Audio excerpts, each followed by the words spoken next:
My landlord tried to illegally evict me. He didn't know I documented everything. I rented apartments for most of my adult life, and I've learned one rule. If a landlord says, "Don't worry about it," you should absolutely worry about it. I'd lived in this apartment for 4 years, paid rent on time, never caused problems, barely asked for repairs. So when my landlord called and said he needed the apartment back temporarily, I was confused. He said a family member needed a place to stay. Just for a few months, he promised I could come back at the same rent.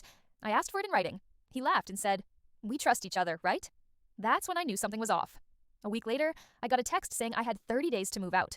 No official notice. No reason listed, just pressure. I checked my lease. I was protected, strongly protected. When I pointed that out, his tone changed. Suddenly, repairs stopped. The heat broke. The water pressure dropped to a trickle. Then came the visits. He'd show up unannounced, let himself in, claim he'd texted earlier. One night, he shut off the electricity to my unit only. I called him. He said it was a wiring issue. Funny how it fixed itself the moment I mentioned calling the city. That's when I stopped arguing and started documenting. Every text, every visit, every utility interruption, dates, times, screenshots. I installed a small camera, legal where I live.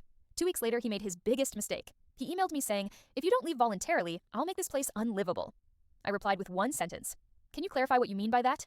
He did, in detail.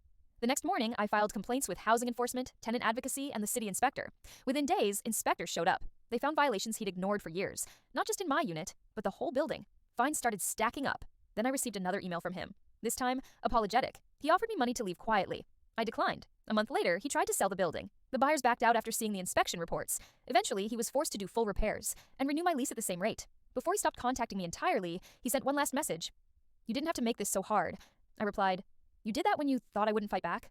I moved out a year later, on my terms, and I learned something important. Some landlords rely on fear and exhaustion. They don't expect tenants who stay calm, organized, and patient. But paperwork doesn't get tired, and truth, written down, is very hard to evict.